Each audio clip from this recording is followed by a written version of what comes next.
이제 2024년도 이 다음 주 한 주만 남겨놓고 있습니다. 정말 이 말도 많고 탈도 많은 한 해였고, 아직도 나라 안에는 혼란스럽고 혼란 그 자체죠. 정리가 안 되고 있음에도, 그럼에도 시간은 흘러가고 있습니다.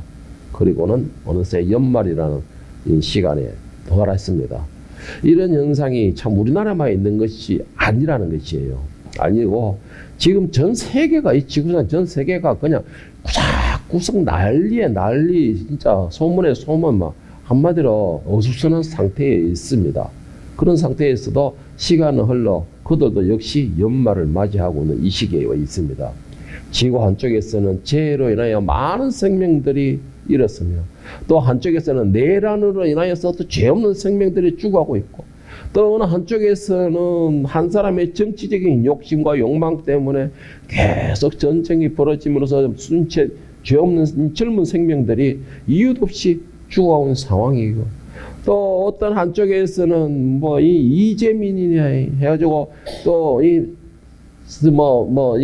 없이 나라를 지킨다는 그런 이유로 많은 이재민들이 생기고, 그와 함께 생명을 잃어가고, 어린 아이들은 원인도 모르고 혼란 속에 부모도 잃고 집도 잃고 다 잃고 길거리에서 나뒹굴고 있고, 정말 한마디로 어수선한 그러한 이 지금 시기가 바로 올 연말이 아닐까라는 생각이 듭니다. 우리나라뿐만 아니라 온 세계가 이러한 이 현상으로 어지러운 상황이 있는 가운데서도 더 큰 문제가 뭔지 아십니까? 이렇게 어지러운 소수하는 상황에서도 더 우리를 혼란스럽게 하고 미혹하게 하고 현혹하는 현상이 또 하나 더 있다라는 것이에요. 그것은 바로 이 지금 시대는 정보화 시대라고 그러죠. 정보화 시대라고 그러고, 우리나라는 또 말 그대로 명성이 IT 강국이다라고 말을 하면서 많은 매체들이 지금 엄청나게 많이 쏟아져 나오고 있습니다. 그 중에서 가장 대표적인 매체가 바로 유튜브라는 것이죠. 이 유튜브를 가만히 살펴보면은, 정말 이거는 말로 표현을 못 하겠더라고요. 저는 그것을 딱 보면서 이 유튜브가 전에는 그러다 정보가 좀 쓸만했었는데, 요즘에는 유튜브를 보면서 이런 생각밖에 들지 않습니다. 이렇게 말을 표현하면 어떨지는 모르겠지만, 한마디로 유튜브 자체가 쓰레기장이구나. 진짜 쓰레기장이구나. 이런 표현밖에는 되지 않더라고요.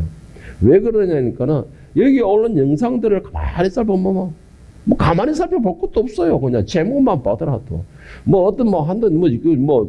잠시 그만 보더라도, 그 영상이 얼마나 이 거짓되고 현혹하고 증거 없고 근거 없는 영상들인가. 그런 내용들이 너무나 많아요. 그런 사람의 마음을 현혹하기도 하고, 또 그렇게 해서 또 많은 사람들에게 의욕을 빼앗기도 하고, 잘못된 정보로 인하여서 거짓을 전함으로 해서 사람들에게 또 죄를 같이 또 짓게 만들기도 하고, 한마디로 영혼을 파괴하는 영상들이 너무나 많이 쏟아져 나오고 있습니다. 유튜브에서는. 이럴 때 우리는 참 지혜로운 사람이 되어야 됩니다. 이건 지금 이 시대를 보면서 참 예수님께서 당시에 우리 지금 불과 얼마 전까지만 해도 이 말씀이 그렇게 와닿지를 않았고, 이런 현상이 일어나는가 보다라고 생각하고 말았는데, 오늘 연말에 와가지고 오늘 예수님의 이 말씀을 생각하게 하는데, 그 말씀이 뭐냐면 바로 마태복음 24장 4절에 13절의 말씀이 바로 예수님께서 마지막 때를 살아가는 우리를 향하여서 주신 이 권면의 경고의 말씀입니다.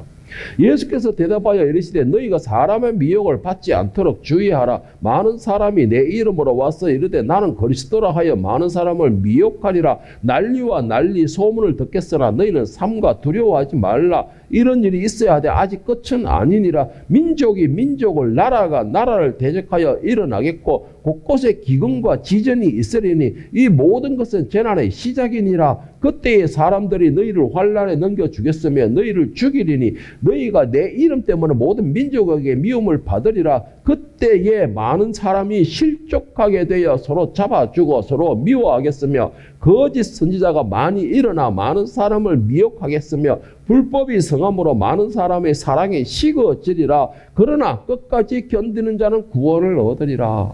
여러분, 마태복음 24장 4절에서 13절 말씀 한 구절을 오늘 이 연말 이 시기에 우리나라뿐만 아니라 전 세계를 딱 비교해서 막 맞춰본다면은 단 한 구조도 이루어지지 않는 것이 없습니다, 지금. 지금 이 시기에 이 마지막 때에 일어날 예수님의 경고, 그 징조에 대해서 이렇게 자세하게 말씀해 놓은 거, 하다못해 사람들의 그 마음이 사랑이 식어져서 서로 잡아주고 미워할 것이며 거짓 선자가 아니라면 미혹하겠으며 불법의 성함으로 많은 사람들의 사랑이 식어지리라 그리고 죽이리라. 그대로 지금 다 일어나고 있습니다. 그 중에서 가장 지금 이제 여러분이 가장 이건 맞아라고 말할 수 있는 게 뭔지 아십니까? 4절 말씀 먼저 이거는 뭐 사람마다 다르겠지만 너희가 사람의 미혹을 받지 않도록 주의하라. 미혹하는 영이 얼마나 많습니까 지금?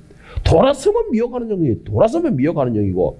자, 그리고 또 한 가지 보면은 많은 사람들 미혹하지 않고 그리고 6절에 보면은 난리와 난리 소문을 듣겠으나 지금은 그냥 이거 뭐 굳이 설명할 필요도 없겠죠. 그리고 7절에 보면 뭐였습니까? 민족이 민족을 나라가 대제가 일어나겠고 지금 뭐 온 사방에 지금 뭐 전쟁이 없는 나라가 없다 할 정도에 지금 우리나라는 전쟁이 없습니까? 우리나라도 전쟁이에요. 모양 전쟁과 벌어지고 있습니다. 지금 현재 수많은 전쟁이 벌어지고 있는 것이에요. 그리고 곳곳에 기근과 지진이 있으려니 지금 뉴스에 여러분 자세히 안 봐서 그렇죠. 지구 반대편에서는 막 지금 물난리로 해가 수천 명이 죽었다 그러고 또 어디는 지진이 어마어마한 9점 몇 절의 지진이 일어나서 수천 명이 또 죽었다 그러고 뭐 건물이 한꺼번에 무너지는 그런 현상이 벌어지고 지금 뭐 진짜 말 그대로 평안이라는 것과는 거리가 먼 지금 상황이 지금 이 시기의 연말에 지금 우리를 보내고 있습니다. 지금 이제. 여러분 지금 미혹한 영들이 수없이 나와가지고 우리를 휘어놓고 하고 있는 시대입니다. 특히 더 미혹하는 영, 저는 이걸 미혹하는 영이라고 생각을 합니다. 전에는 이런 현상이 없었어요. 뭐만 해? 바로 연예인들 문제예요. 연예인들 문제입니다. 연예인들은 공인이라 그래가지고 방송국이나 연예인 활동하는 사람들에게 공식적으로 제재하는 것이 공식적인 언어를 못하게 되어 있습니다. 정치적인 발언이라든가 선동에 관한 발언을 일체 못하게 되어 있었죠. 하다못해 특정 종교에 관한 이야기도 못하게끔 되어 있는 것이 연예인들이었습니다. 그런데 지금은 어찌 되는 거지? 연예인들이 방송에 나와가지고서도 자신들의 생각을 정치적인 발언을 하고 있고 또 콘서트에 가가지고는 자기 콘서트에 와는 그 팬들을 자기를 좋아해서 온 팬들에게 정치적인 성동으로 인하여서 그들을 미혹하게 만들고 있고 지금 그래가 일부 연예인들은 지금 뭐 해외에 공연도 못하게끔 금지됐다고 그래요 지금 이제. 그리고 우리나라에 뭐 어디 국민 좀 뭐 어디 그 공연도 그 사람들이 거부를 하는 바람에 콘서트도 못하고 엄청난 손해를 봤다고 하고 이러는데 여러분 이게 지금 이제 바로 미혹하는 영들이에요. 미혹하는 영들. 연예인들 너무 쫓아다니지 마세요, 여러분. 연예인들 너무 쫓아다니지 마세요. 이들이 미혹하는 영들이 될 수가 있다는 것이죠. 여러분 이렇게 어수선하고 온 사방에 난리가 나고 정말 미혹하는 영으로서 어디로가 참인지 진리인지 누가 살 수 있는지 그 죽이는지도 모르는 이 시대에 우리는 어떤 생활을 해야 될까요? 우리는 어떻게 해야 될까요? 이럴 때에 최소한 여기 있는 우리만큼은 남을 비방하는 거나 남에게 지적하는 일은 하지 않았으면 좋겠습니다. 최소한 이 자리에 있는 우리만큼이라도 하늘의 백성다운 모습으로서 겸손하게 겸허한 자세로 하나님께 기도할 수 있는 지혜를 가져야 될 것입니다. 여러분 이렇게 미혹하는 사람들에게 미혹이 당하기 때문에 나도 모르는 사이에 그들로 인해서 멸망의 길로 내 스스로가 끌어들어가는 그런 일이 생기게 된다는 것입니다. 지금 우리는 해야 할 수 있는 것, 이 나라를 향하여서 하나님께 자비와 긍휼을 구하는 부르짖을만한 우리가 할 수 있는 길입니다. 지금 우리가 할 수 있는 게 뭐가 있겠습니까? 지금 하다못해 교회 다니는 사람조차도 스스로가 화합이 안 되고 있는 상황이고 어떻게 됐든 교회 다니는 사람조차도 서로가 헐떡고 앉았고 교회와 목사와 교인들 간에도 서로가 분란이 일어나고 하나님의 말씀을 붙들고 있다는 사람 우리들만큼이라도 최소한 겸허한 자세를 가질 수 있어야 될 것입니다. 그래야지만이 저 세상에 있는 사람들을 봤을 때 이런 시기에도 저 교회는 역시 평안을 유지하는구나 본이 될 수 있지 않겠습니까?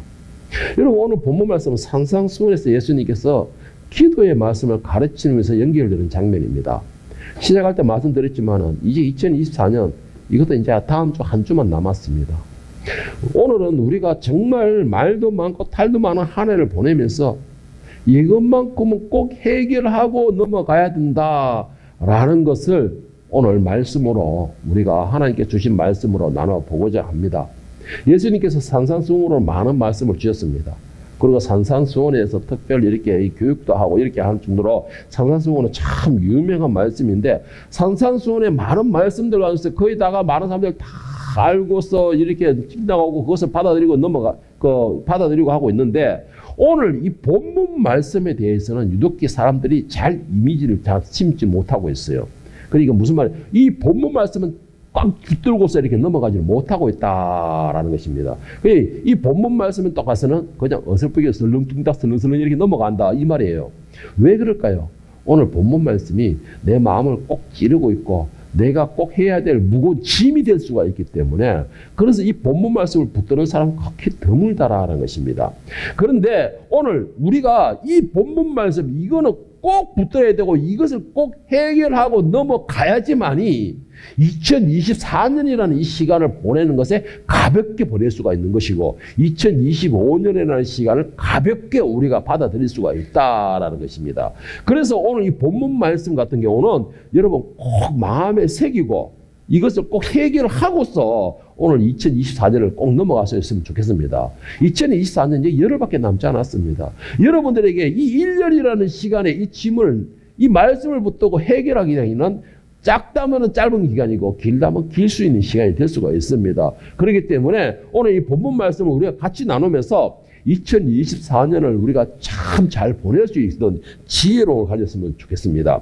오늘 예수님께서 산상수훈에서 주신 이 말씀, 바로 오늘 본문 말씀, 이 본문 말씀을 다시 한번 우리가 보겠습니다. 마태복음 6장 14절, 15절에 너희가 사람의 잘못을 용서하면 너희 하늘 아버지께서도 너희 잘못을 용서하시려니와 너희가 사람의 잘못을 용서하지 아니하면 너희 하늘 아버지께서도 너희 잘못을 용서하지 아니하시리라. 여러분 이게 정말 중요한 말씀이에요. 이 말씀을 잘 살펴보면 정말 중요한 말씀입니다. 여러분 혹시 아시는 건 모르겠는데 제가 오래전에 미량이라는 영화를 미량이라는 영화를 TV에서 본 적이 있습니다. 그 내용을 간략하게 요약해드리면 그 영화의 여주인공 전도연 씨라는 배우가 나오는데 그 영화에서 이 여주인공이 남편을 교통사고로 잃게 됩니다. 남편이 교통사고를 잃게 되고 이 남편이 제대로 가장 역할을 못함으로 해서 좀 복수심으로 해가 여주인공이 남편의 고향인 밀양으로 건너가게 됩니다. 밀양으로 가서 거기에서 생활하게 되는데 이 밀양이 시골이다 보니까는 그 당시에는 좀 시골이다 보니까는 외지 사람을 잘 이렇게 받아주지를 못하니까 이 여주인공이 어떻게 하냐니까 자기가 아주 부한 사람으로 이렇게 홍보를 하게 돼, 자기 자신을. 그러다 보니까 많은 사람들이 자기 주변에 이제 슬슬 이제 관심을 가지고 모여드는데 이 여주인공의 아들을 학원을 보내는데 이 여주인공이 부한 사람으로서 평이 나다 보니 소문이 나다 보니까는 이 학원 원장이 악한 마음으로 그 아들을 납치를 해가게 됩니다. 그리고는 그 아들을 죽이게 돼요. 죽이게 되는데 나중에 이 학원 원장이 잡힙니다. 잡히가 감옥에 가게 되는데 이 여주인공이 이렇게 참 넋을 잃고서 실에 빠져가지고 이제 그 아들을 살리겠다가 자기가 실제로 그거를 뻥튀기 행기고 거짓말하고 막 이렇게 해석을 했음에도 결국은 죽게 되고 그러면서 낭망이 되어서 실에 빠져가 있을 때 우연치 않게 교회를 발견하게 돼요. 그리고는 그 예배 드리는 모습을 보게 되고 그 예배 드리는 모습에서 위안을 얻고 은혜를 받게 됩니다. 그리고는 은혜를 한참 받고 뜨겁게 이제 신앙생활을 하면서 나중에 이제 결론이 되는 게 뭐냐니까 내가 내 아들을 죽인 저 사람을 내가 용서해야 되겠다라고 생각하고서 목사님과 교인 몇 명을 데리고서 같이 감옥을 면을 가게 됩니다. 그래서 살인, 그러니까 감옥에 아들을 죽인 그 사람이 이 감옥에서 면회에서 나오는데 이 여주인공이 생각하는 그 모습이 아니더라는 것이에요. 너무나 이 얼굴색이 좋고 너무나 편안해 보이더라는 것입니다. 그래서 이 여주인공이 어떻게 지내냐라고 하면서 했더만 그 살인범이 하는 말이 뭐냐? 나는 이미 여기서 감옥에 들어와서 예수님을 만남으로 인하여서 예수님께 회개하고 모든 죄를 용서받았습니다 라고 됐던 말을 하는 거예요. 여주인공에게. 그러니까 여주인공이 너무나 황당해 분노에 차게 되는 겁니다. 자기가 먼저 용서하려고 그 사람을 찾아왔는데 그 용서의 말을 하기도 전에 그쪽에서 먼저 이 피해자의 여주인공의 말과는 상관없이 자기가 먼저 예수님 믿고 나는 용서받았다라고 말하고 끝내버리는 거예요. 그래서 나는 이제 더 이상 이 살인자라는 그 죄의 올무에서 벗어났다, 자유를 얻었다라고 말하고 있는 겁니다. 그 여주인공이 분노해서 그 감옥에서 나오면서 이렇게 하늘을 향해 부르짖는 겁니다. 어떻게 용서해요? 어떻게 용서해요? 용서하고 싶어도 난 할 수가 없어요. 그 인간은 이미 용서받았다는데, 그래서 마음의 평안을 얻었다고 하는데, 내가 그 인간을 용서하기 전에 어떻게 하나님이 그 인간을 먼저 용서할 수가 있어요? 나는 그 인간을 용서하러 왔다는데, 하나님 먼저 나를 자기를 용서했다는데 내가 뭘 할 게 있냐는 것이죠. 어떻게 그럴 수가 있냐는 것입니다. 그러면서 교회를 떠나게 돼요. 그리고는 하나님을 원망하게 되고, 그 후로는 교회와 이 예배를 방해하는 쪽에 서게 됩니다. 여러분, 이 살인자의, 이 살인범의 그 말을 어떻게 생각하십니까? 여러분, 이거 비슷한 일이 얼마 전에 종방했던 드라마 악마 판사라는 게 있습니다. 거기에서도 한 대목이 있는데, 한 대목에 기업가와 노조원의 이야기가 나옵니다.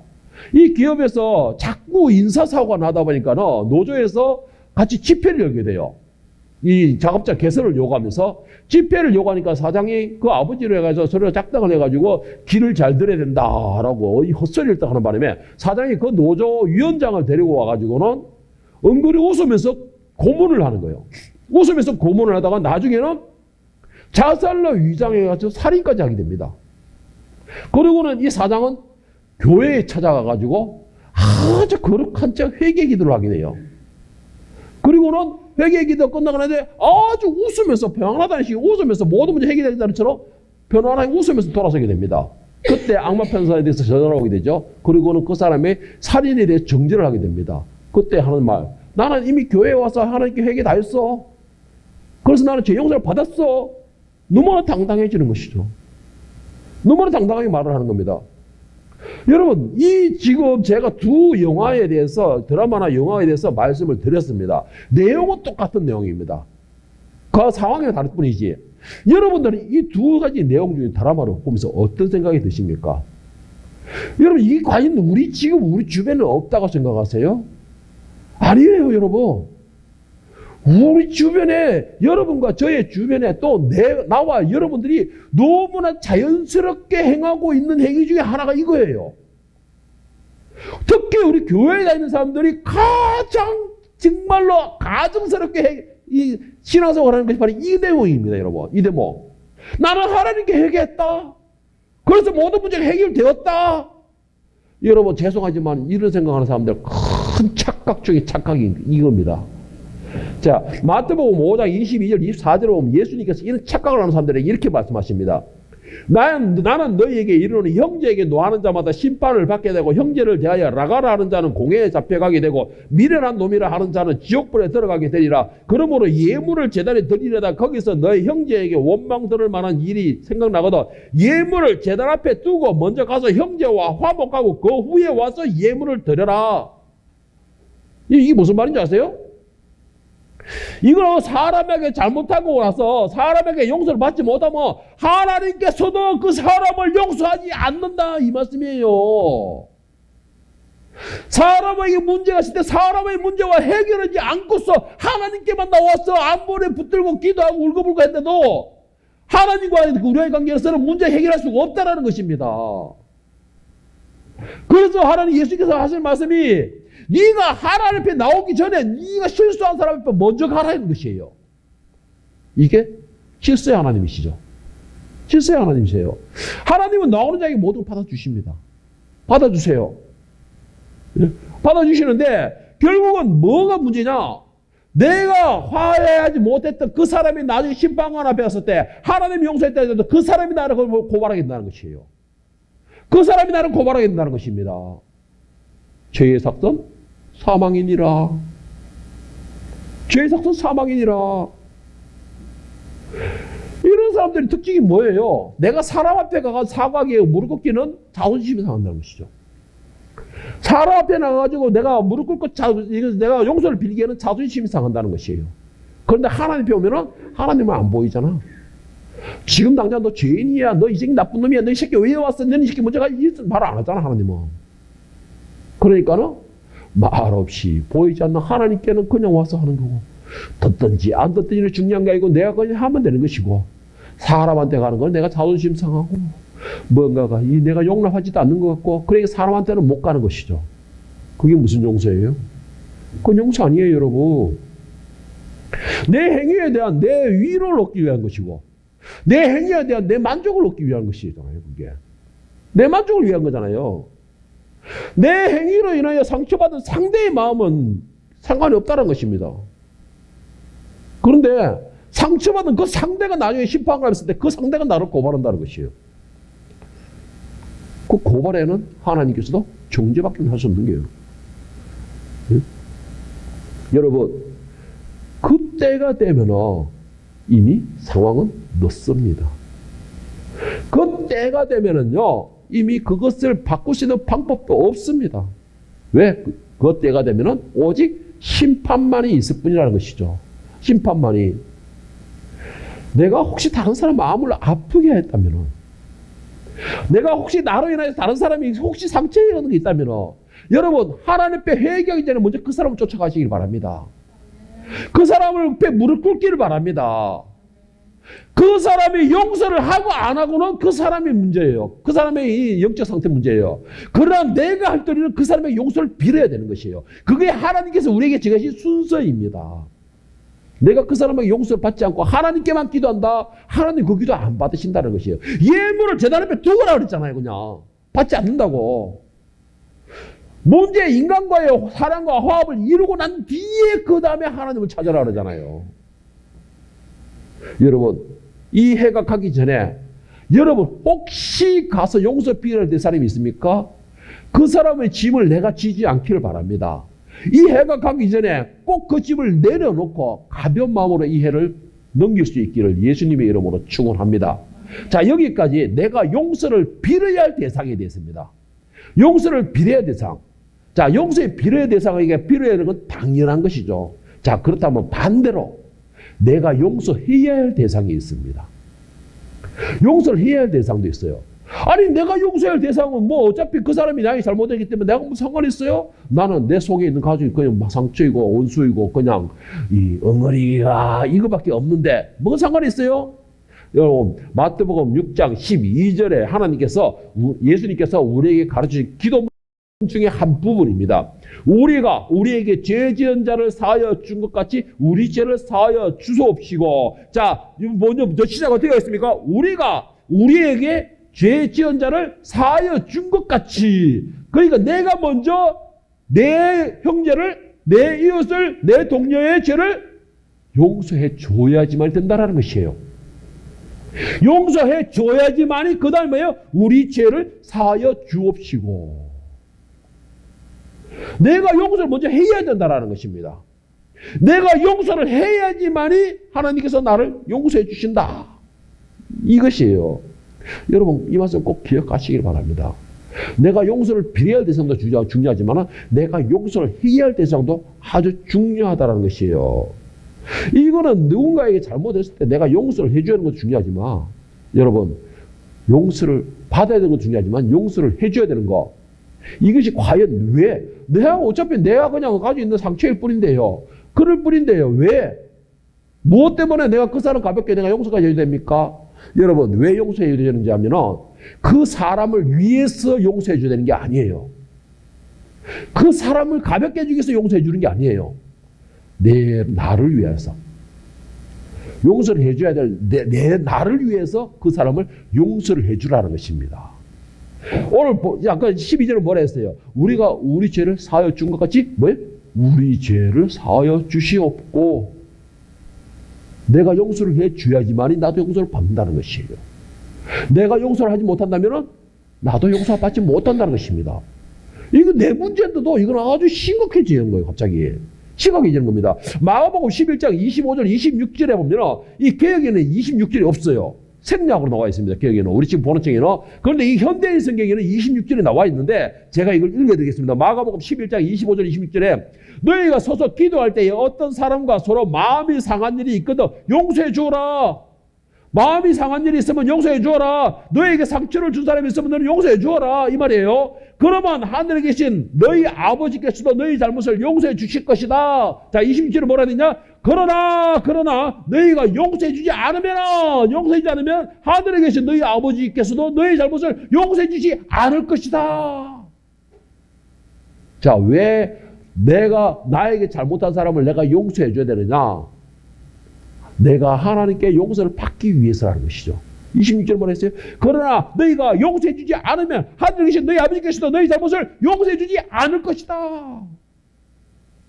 내가 용서받기 위해서 용서해 주는 것이에요. 그 사람을 위해서 용서해 주는 게 아니고 나를 위해서 내가 용서받기 위하여서 용서를 해주는 것입니다. 우리 이 말씀을 잘못 생각하게 되면 어차피 내 짐이기 때문에 내 마음이기 때문에 이렇게 넘어갈 수가 있는데 여러분 이게 잘못해 보면 내가 평생을 갖고 갈 짐이 되어버립니다. 평생을 갖고 갈 짐이 되는 것이에요. 내가 아무리 다른 사람한테 용서를 빌어야 되는 상황에 용서를 빌고서 그 사람과 나의 문제 해결했다 할지라도 그리고 내가 아무리 의를 베풀고 선하게 살아오면서 내가 더 많이 쌓았다 할지라도 내가 용서해 줘야 할 대상이 용서해 주지 못하면 그것이 나에게 또 짐이 되어버려요. 그러면 천국 가는 거이래? 결국 그 앞에서 문이 닫혀버리는 것이에요. 그 문이 닫히게 된다는 것이에요. 내가 아무리 어렵게 살지라도 내가 용서의 대상을 원수를 사랑하지 못했다면 결국은 그것이 나에게 짐이 되어버리는 것입니다. 짐이. 26절은 뭐였어요? 내가 용서해야 나도 용서를 받는다라고 하는 것이에요. 여러분 이거 얼마나 참 이건 당연한 것 같으면서도 이거 정말 어려운 문제예요. 당연한 것 같으면서도 정말 어려운 문제예요. 예수님께서 뭐예요? 예수님께서 우리를 위해 십자가에 죽으시고 우리를 위해 사랑을 베푸시고 우리를 섬기시고 우리를 위해서 모든 걸 희생해 맞아주시고 다 하신 것처럼 뭘 했어요? 너도 가서 이렇게 하라고 내가 본을 보였노라. 이렇게 하라고. 너희도 가서 용서해 주라고. 예수님께서 자신을 손에 못 받고 있는 그 병자들 향해서도 기도해 주시는 게 뭐예요? 용서해 주신 것이잖아요. 용서해 주신 것이에요. 너도 이렇게 하라는 것이에요. 네가 비록 내 손에 못을 받고 있지만은 이거 해결 나도 용서해 주겠다. 왜? 너도 가서 그렇게 용서를 해주라는 것이죠. 네가 용서받기 원한다면 너도 용서해 주라는 것이에요. 마태복음 18장 24절 35절에 보면 내용이 좀 길지만은 이거 내 문제인데요, 주님. 이건 내가 알아서 하면 시간이 지나면 자연스럽게 해결돼요. 라고 하면서 용서의 길을 열어주지 않는 사람들에게 그런 사람들에게 오늘 예수님께서 뭐라고 말씀하시느냐? 마태복음 18장 24절 35절 시간 되시면 찾아보고 같이 읽어보세요. 자, 보십니다.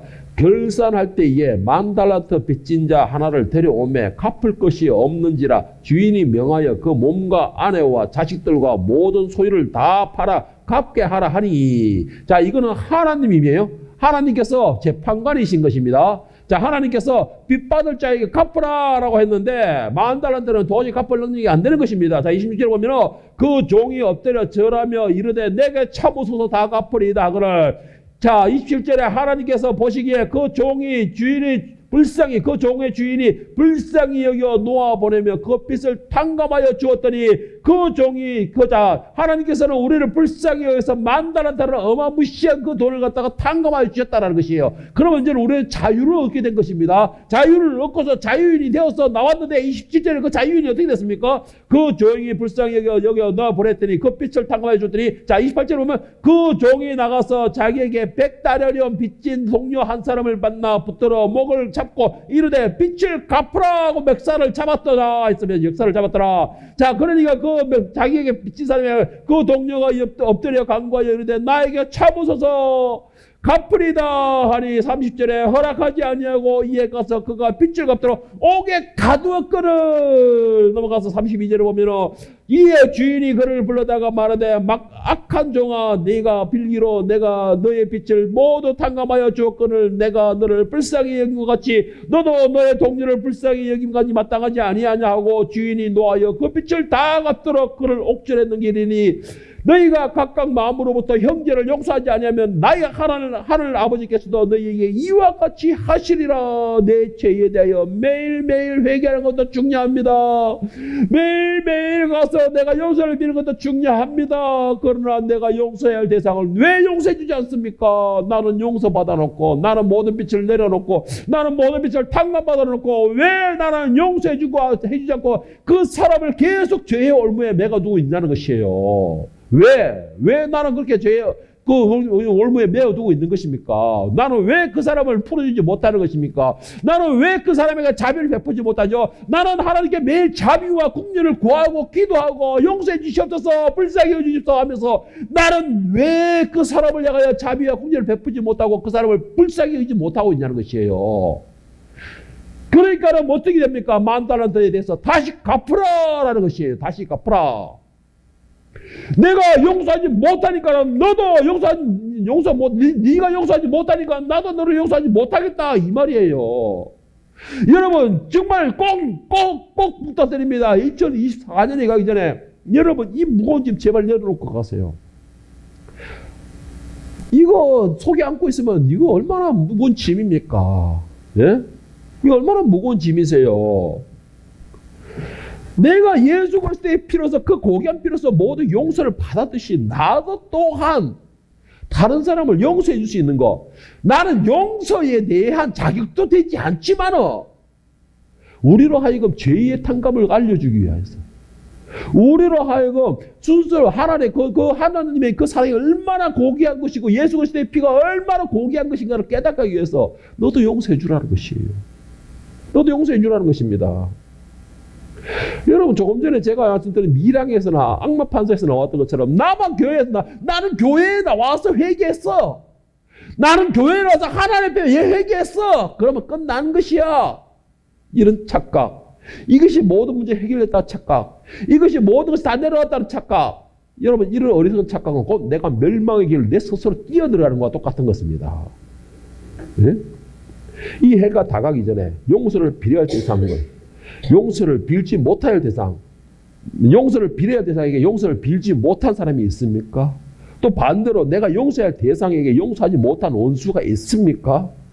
그래서 혹시 그것이 나에게 짐으로 남아서 내 어깨를 무겁게 하지는 않습니까, 여러분? 그렇다면 이 해가 가기 전에 필히 용서하시기를 바랍니다.